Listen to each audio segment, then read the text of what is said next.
Good morning everyone. In the last section हमने बात किया था कुछ कैरेक्टरिस्टिक्स लिविंग ऑर्गेनिज्म जो उनको डिफाइन करता है कि वो लिविंग है। ठीक है, कुछ वेल डिफाइनिंग था, कुछ वेल डिफाइनिंग नहीं थे। तो उसमें हमने डिस्कस किया था, क्या हमने डिस्कस किया था? कैरेक्टरिस्टिक्स में हमने डिस्कस किया था ग्रोथ, रिप्रोडक्शन,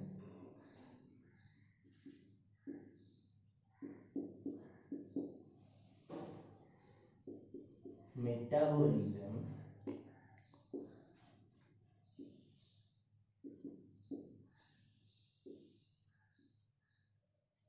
ये 3 पॉइंट हमने डिस्कस कर लिए थे।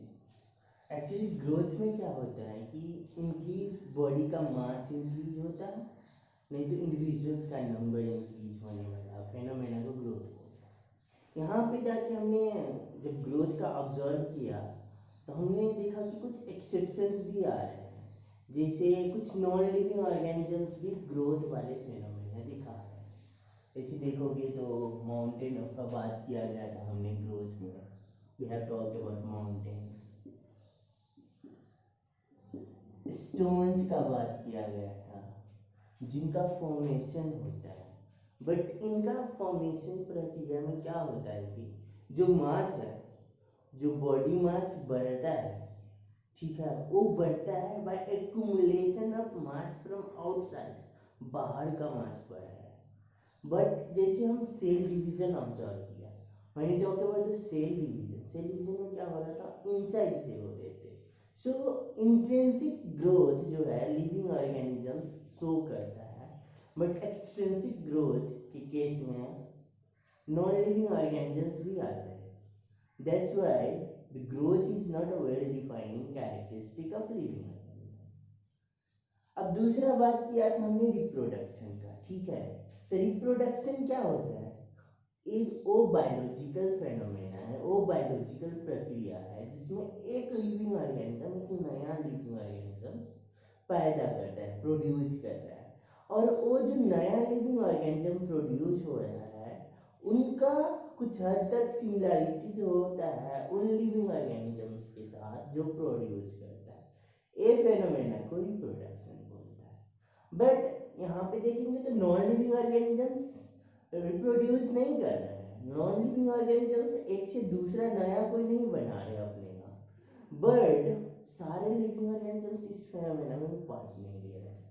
जिसे हमने बात किया था स्टेराइल ह्यूमन कपल, जिसे हमारा सोसाइटी में भी देखोगे कितना मतलब कितना कपल्स कैपेबल नहीं होता है रिप्रोडक्शन फेनोमेना में पार्टिसिपेट करने के लिए।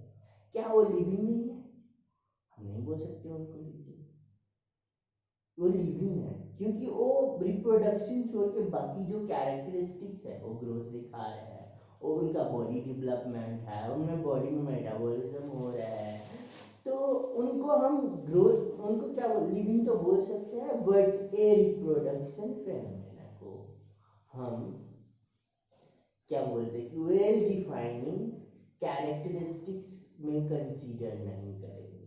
क्यों नहीं करेंगे? क्योंकि यहाँ पे कुछ एक्सेप्शंस दिखाता है मूल्स का केस में, वर्कर हनी बी के केस में, स्टेराइल ह्यूमन कपल के केस में ये एक्सेप्शन है, ये कैपेबल नहीं होता। जो थर्ड फेनोमेना था ये है मेटाबॉलिज्म।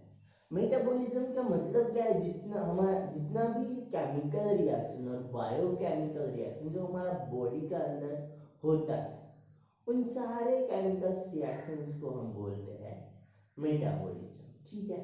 यहाँ पे कुछ रिएक्शंस होता है जो कंस्ट्रक्टिव होता है, मतलब छोटे छोटे मॉलिक्यूल्स जाके बड़े मॉलिक्यूल सिंथेसाइज करता है, उनको एनाबॉलिज्म बोला जाता है। और कुछ में क्या होता है कि बड़े मॉलिक्यूल, बिगर मॉलिक्यूल छोटे मॉलिक्यूल्स बनाता है, वो हो गया कैटाबॉलिज्म। कैटाबॉलिज्म प्रोसेस में क्या होता है कि बड़े मॉलिक्यूल्स टूट के छोटे मॉलिक्यूल्स बना, तो इसमें एनर्जी रिलीज हो रहा है और वो एनर्जी यूटिलाइज करता है एनाबॉलिक प्रोसेस में बड़े मॉलिक्यूल बनाने के लिए, ठीक है।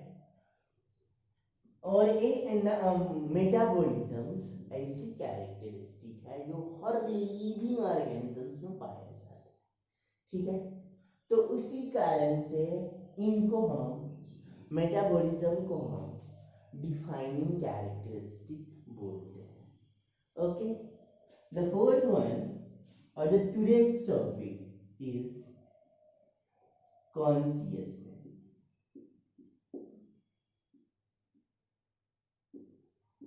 ठीक है, कॉन्शियसनेस का मतलब क्या हो गया?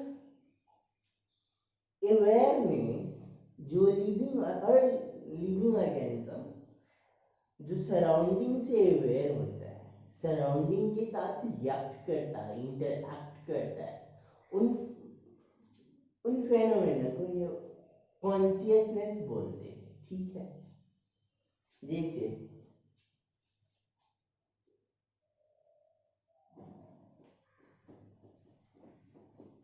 we'll talk about consciousness.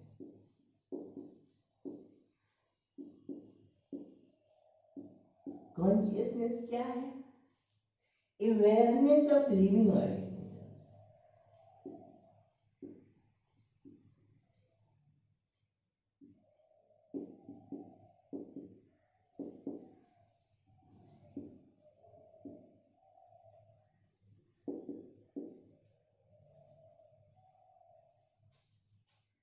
About surrounding.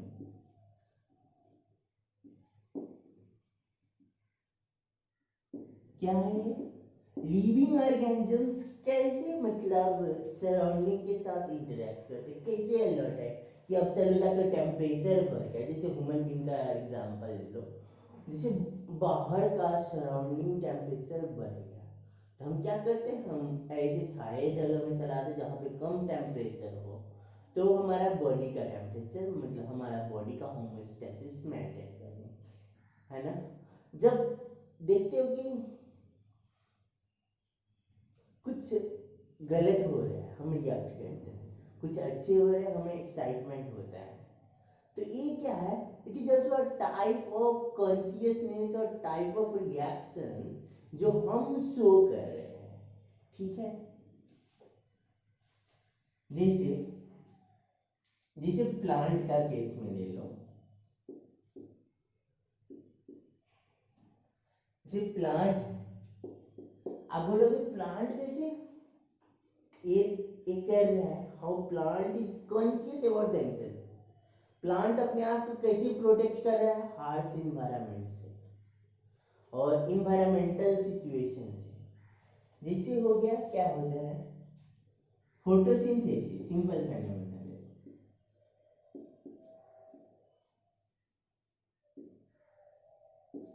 Photosynthesis plant तभी करता है जब उनके पास सनलाइट होता है, ठीक है। तो जब सनलाइट मिला तो it performs photosynthesis,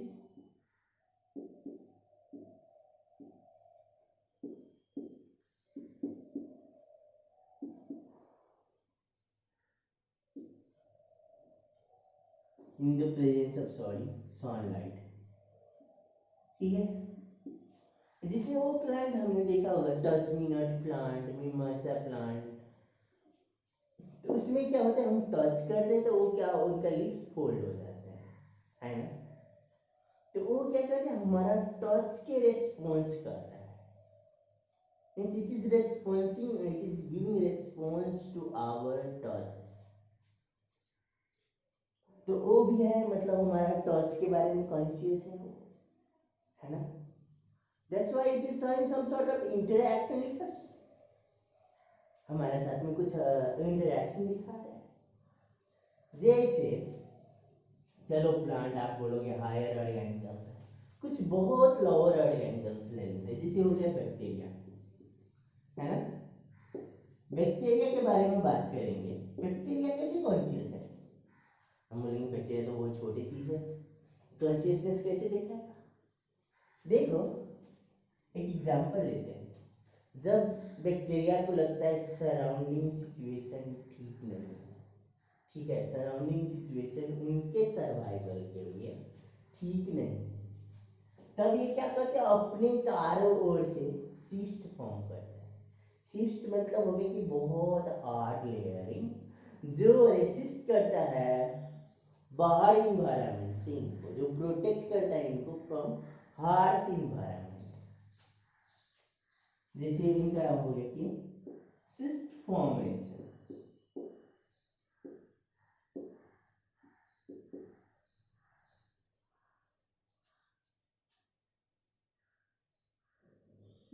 when the environment is not favorable.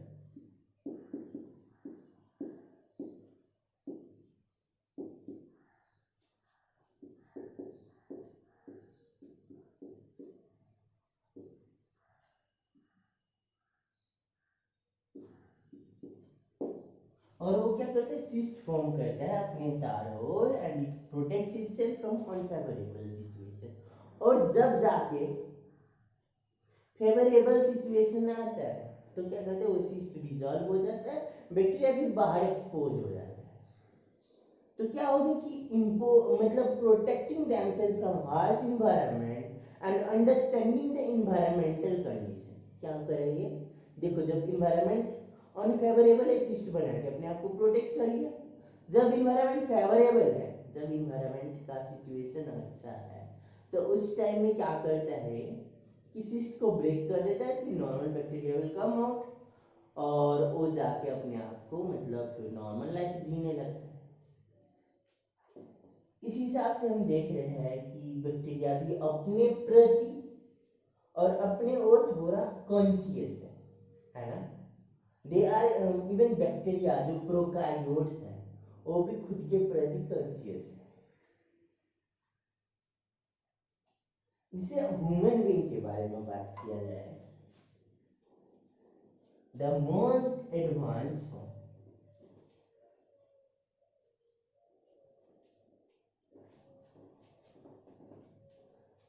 Human being.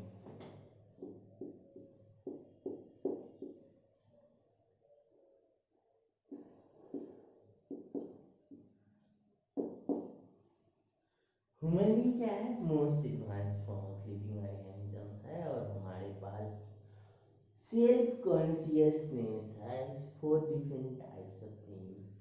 We are only the living organism who is showing the self consciousness.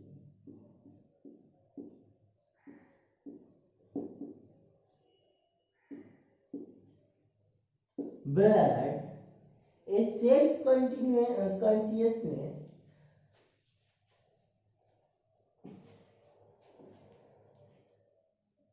ये जाके खत्म हो जाता है in case of coma patient. जो पेशेंट कोमा में होता है उनको ऑब्जर्व किए होंगे कैसे रहता है कोमा में, उनका ब्रेन काम नहीं करता है, इनको क्या बोलते हैं, ब्रेन डेड भी बोलते हैं इनको।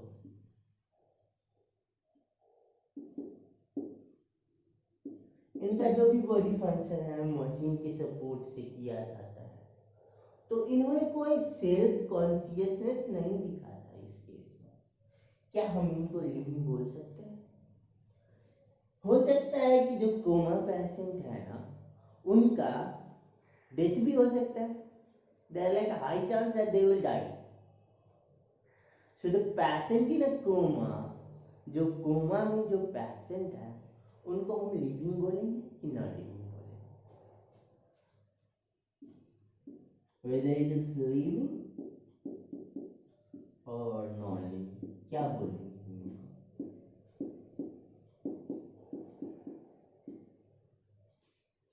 देखो ये जो कोमा पेशेंट है ना, चलो इनका ब्रेन डेड है, बॉडी कोई भी उतना अच्छा मतलब जो ह्यूमन बीइंग टाइप का रेस्पॉन्स नहीं दे रहा है, ठीक है।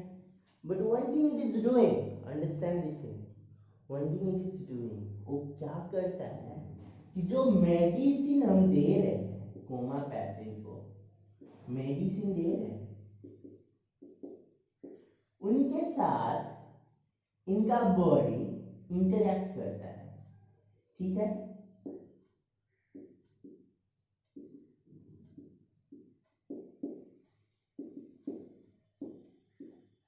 जो लिविंग ऑर्गेनिज्म नॉन लिविंग के केस में नहीं होगा, वाल को मेडिसिन दे दो, क्या होगा उनको, उनका कोई भी वैसे रिकवरी नहीं होगा। बट इन्होंने क्या किया कि बॉडी के साथ एक मेडिसिन रिएक्ट कर रहा है, इंटरएक्ट कर रहा है, वो बॉडीली एक्टिविटीज को रिवाइव करता है। ओके, और एक क्या करता है, रिवाइव करता है बॉडी एक्टिविटी।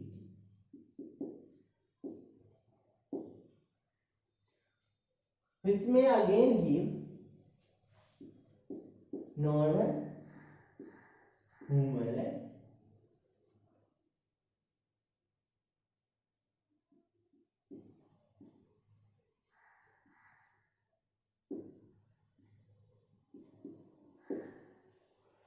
सो यहाँ पे सेल्फ कॉन्शियसनेस से तो खो दिया, बट एक चीज इनमें अभी भी बाकी है, कॉन्शियसनेस, है ना।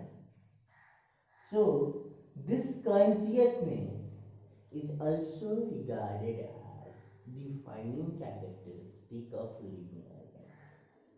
Is it clear? ये सब क्लियर है कैसे लिविंग ऑर्गेनिजम्स का कॉन्शियसनेस डिफाइनिंग कैरेक्टरिस्टिक है। Okay,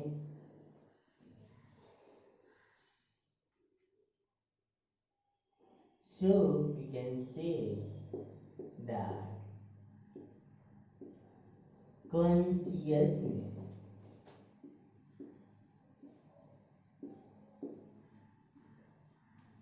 is well defined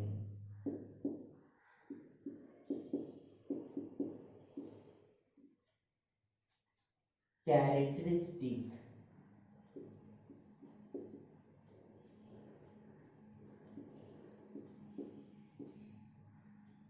of living organisms।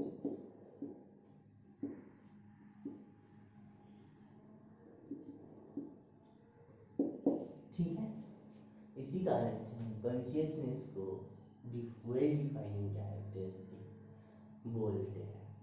ठीक है, द नेक्स्ट टॉपिक इज और next character is body organisation.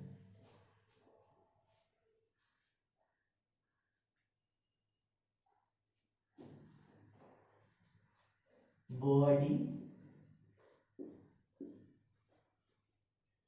Organisation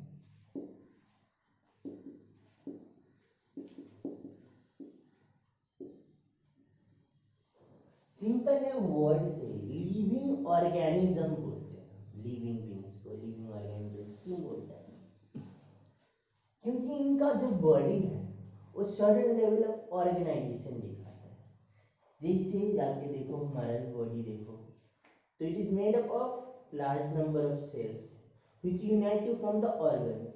जो सेल्स है, बहुत डिफरेंट टाइप्स ऑफ सेल्स है जो ऑर्गन बनाते हैं, ऑर्गन सिस्टम बनाते हैं, और डिफरेंट टाइप्स ऑफ सिस्टम हमारा पूरा बॉडी बनाता है ना।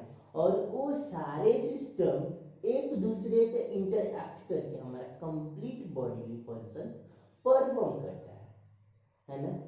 तो उसी कारण से ये सारे चीज को मतलब लिविंग ऑर्गेनिजम्स को हम बोलेंगे, it shows the organization, it shows the high level of organization।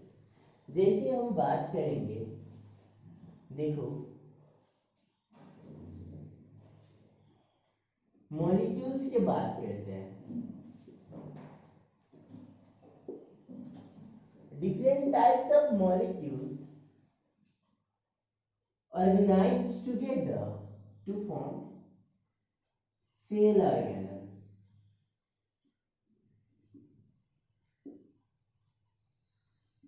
है ना। different cell organelles come and मतलब different cell organelles जैसे हो गया mitochondria, Golgi apparatus, endoplasmic reticulum, ये सारे जाके क्या होते हैं, ऑर्गेनाइज होके सेल बनाता है ना। और ये सेल क्या है, फंडामेंटल और basic fundamental unit of life है। ये cellular level of organisation minimum level of organisation है जो सारे ऑर्गेनिजम्स में प्रेजेंट होना चाहिए। ठीक है, so this cell but in higher level of organisms क्या होता है कि सेल्स भी जाके टिश्यूज बनाता है। Different type cells come together, different types of cells come together to form tissue. और एक टिश्यूज वगैरह कंबाइन होके बनाता है ऑर्गन, ऑर्गन कंबाइन होके बनाता है सिस्टम, ऑर्गन सिस्टम हम बोल सकते हैं।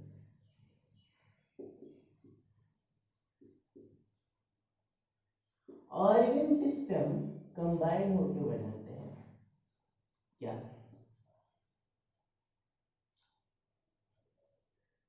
Living body.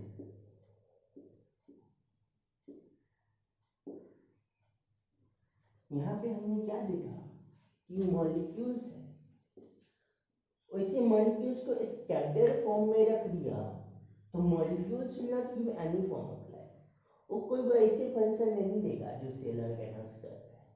ठीक है, ये मॉलिक्यूल्स वगैरह का सडन ऑर्गेनाइजेशन से ऑर्गेनल्स बनता है, सेल ऑर्गेनल्स बनता है। और सेल ऑर्गेनल्स क्या है कि सेल ऑर्गेनल्स वगैरह कंबाइन होके एक कंप्लीट सेल्स बनता है।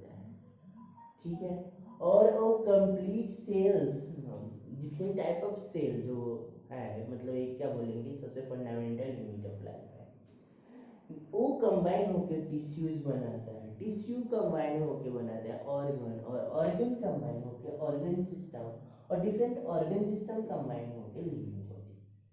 ठीक है, but it is not necessary that all organisation, all living organisms इस लेवल का बॉडी ऑर्गेनाइजेशन देखा है। बट ये जो है इतना लेवल का इंटरैक्ट मतलब ऑर्गेनाइजेशन हर लिविंग फॉर्म में मिल जाएगा। ठीक है, सो विल गेट, मतलब यहाँ से क्या बोल सकते हैं, जो cellular level of body organisation है,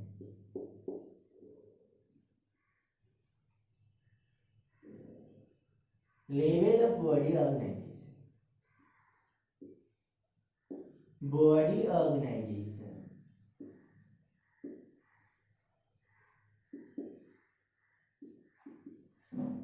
is present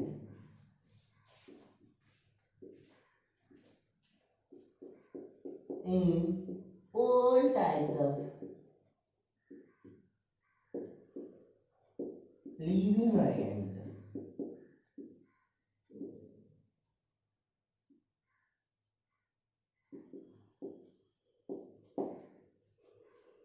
So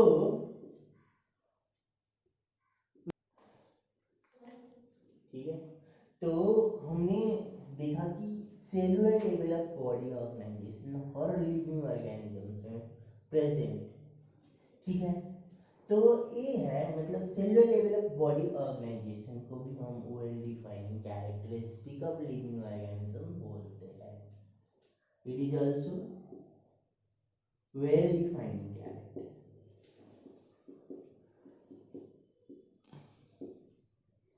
ठीक है,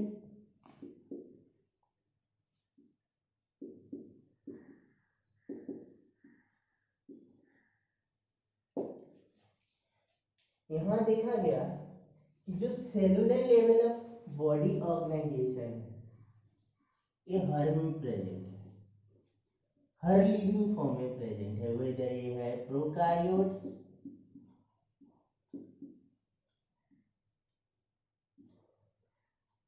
और कॉम्प्लेक्स और यूकारियोट्स, हर में ये प्रेजेंट है। बट जाके जब हायर ऑर्गेनिजम्स का बातें किया गया तो जैसे tissue level of body organisation है, तो minimum tissue level of body organisation ये होता है इन केस ऑफ फंजाई, सारे fungi loose tissue level of body organisation दिखाता है एक्सेप्ट ईस्ट, एनिमेलिया,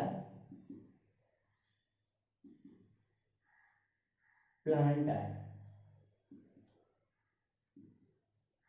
ये 5 किंगडम ऑफ क्लासिफिकेशन में से थ्री किंगडम्स जाके क्या दिखाता है, tissue level of body organisation. But यहाँ पे देखोगे, यहाँ पे क्या है, यूकारियोट्स में all 5 form of living organisms जो इधर ये है, बैक्टीरिया है, मोनेरा है, प्रोटिस्टा है, फंजाई है, प्लांटाई है, एनिमेलिया है, ये सारे जाके मतलब सेलुलर लेवल ऑफ ऑर्गेनाइजेशन दिखाता है। टिश्यू लेवल ऑफ ऑर्गेनाइजेशन में क्या है कि फंजाई, एनिमेलिया और प्लांटाई दिखाता है, ठीक है। Organ level of body organisation, but ये फंजाई ओनली टिश्यू लेवल तक रहता है। Organ level of body organisation में आ गया प्लांटाई और एनिमेलिया, ठीक है। अब जाके organ system level of body organisation की बात किया गया, तो इसमें है ये जो है organ system level of body organisation, ये बस एनिमेलिया के केस में ही होता है, बाकी किसी का केस में नहीं। पांचों मतलब all 5 kingdoms have the characteristic of cellular organisation, ठीक है। तो इसीलिए सेलुलर ऑर्गेनाइजेशन को हम defining characteristic of living organisms बोलते हैं। Tissue level of body organisation, organ level of body organisation को हम वेल डिफाइनिंग कैरेक्टरिस्टिक नहीं बोल सकते, क्योंकि सारे लिविंग ऑर्गेनिजम्स ये नहीं दिखाता। क्लियर है। अब हमने देखा, अभी तक हमने क्या देखा कि बॉडी ऑर्गेनाइजेशन होता है लिविंग ऑर्गेनिजम्स में, और ये ऑर्गेनाइजेशन, ये जो बॉडी ऑर्गेनाइजेशन है, क्या देखा था हमने, बॉडी ऑर्गेनाइजेशन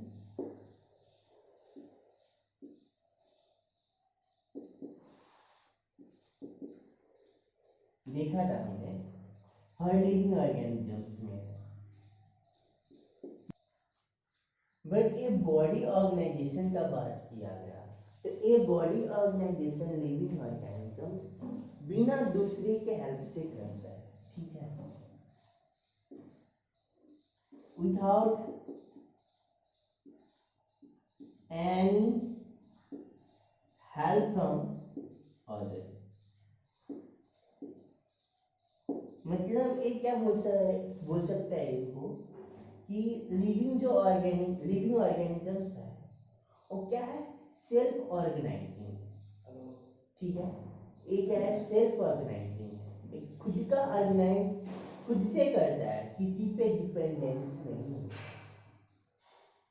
और जब इन्वायरमेंट के हिसाब से, कैसे इन्वायरमेंट है तो उनके हिसाब से इनमें इवोल्यूशन भी मतलब चेंजेस भी आते हैं, ठीक है।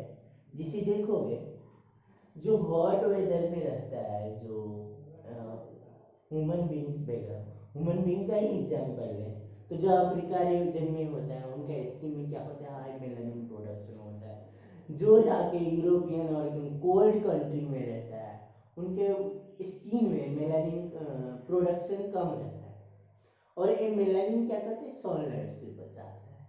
तो इनसे क्या बोलेंगे हम कि ये जो है सेल्फ ऑर्गेनाइजिंग, ये इवॉल्विंग है और ये सेल्फ रेप्लिकेटिंग है।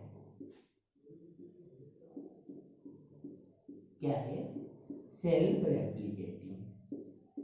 जैसे देखोगे हमारा रिप्रोडक्शन का बात करें तो रिप्रोडक्शन प्रोसेस में क्या होता है, एक हैप्लॉइड सेल, एक हैप्लॉइड गैमेट दूसरे हैप्लॉइड गैमेट के साथ फॉर्म होता है, ये बनाता है एक डिप्लॉइड सेल जिनको जाइगोट बोलता है, और ये जाइगोट सेल डिविजन्स करता है, ठीक है, it undergoes cell division to form embryo. Embryo क्या करता है, एम्ब्रियो में भी फर्दर होता है क्या, सेल डिवीजन होता है,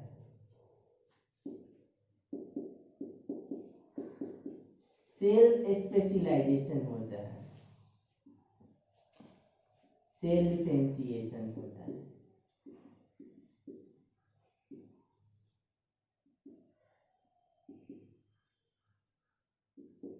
ऑर्गन फॉर्मेशन होता है,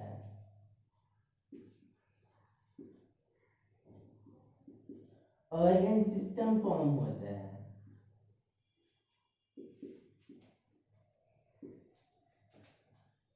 अब जाके कंप्लीट लिविंग ऑर्गेनिजम्स बनाते हैं, उसके बाद आके कंप्लीट लिविंग ऑर्गेनिज्म बनाया है।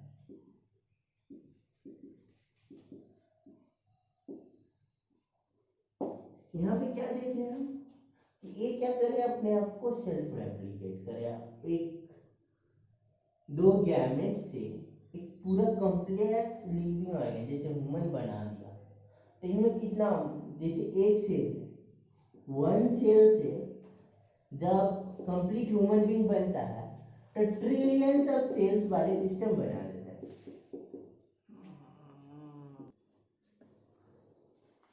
ठीक है, तो हमने क्या लिखा कि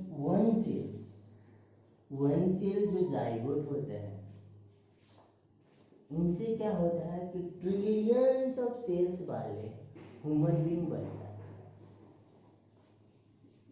ट्रिलियंस ऑफ सेल्स वाले ह्यूमन बीइंग बनते हैं। तो एक सेल जाके रेप्लिकेट हो रहा है trillions of time without any help of other things, मतलब खुद से रेप्लिकेट हो रहा है। सो इससे हम क्या बोल सकते हैं कि जो लिविंग ऑर्गेनिजम्स है,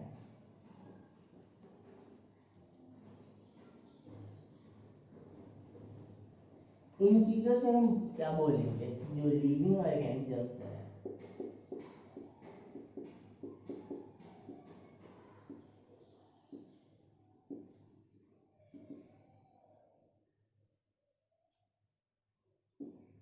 are self-regulating, evolving,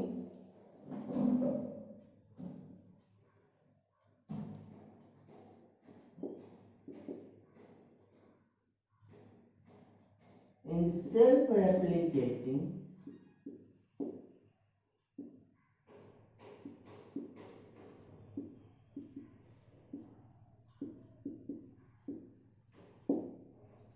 तो इनसे हम ये बोल सकते हैं कि लिविंग ऑर्गेनिजम्स खुद को रेगुलेट खुद करता है, इवॉल्व खुद करता है सराउंडिंग के हिसाब से, और सेल्फ रेप्लिकेटिंग भी करता है खुद से, मतलब अपने आप को कब जाके रिप्रोडक्शन में पार्टिसिपेट करना है, कैसे जाके सेल डिवीजन से अपने साइज बढ़ाना है, एक काम ये खुद से करता है। उसी कारण से इनको सेल्फ रेगुलेटिंग, सेल्फ इवॉल्विंग और सेल्फ रेप्लिकेटिंग ऑर्गेनिजम्स भी बोला जाता है। With this lecture, today I am completing the what is what is living part, आज हम यही कंप्लीट करते हैं। नेक्स्ट टॉपिक में हम बातें करेंगे diversities in living organisms. Thank you.